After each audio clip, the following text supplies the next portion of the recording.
was at an event in New York and a girl came up to me and showed me a tattoo of the word dauntless on her stomach, and she told me that she had gotten it because she struggled with severe anxiety and that reading the book had kind of inspired her in certain ways to work on the anxiety and to kind of face her fears, I guess. And just hearing that the book had contributed in a small way to someone's mental health and well-being was really encouraging and amazing to hear. I thought it would be a little more interesting and challenging for me as a writer to explore the way relationships change over time and how they are challenged because of weird, crazy, or stressful circumstances. So for me, just watching Tris and Four kind of grow as two young people together and to continue to choose each other even though the circumstances were very difficult was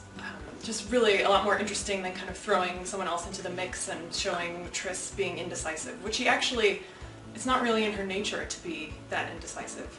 So that would have felt kind of forced for this story. She has this balance of toughness and vulnerability. I don't think that people always love her. I mean, she sometimes makes decisions that make you want to just shake her. But she's young and she's figuring herself out, so I think that's an important part of her character. But mostly, I think her ability to be really hard one minute and then kind of show you her soft underbelly the next minute is what I find really compelling about her, I guess. I don't know if you could call it a habit so much as just a practice, but I write on a treadmill desk, so I'm always walking and typing at the same time.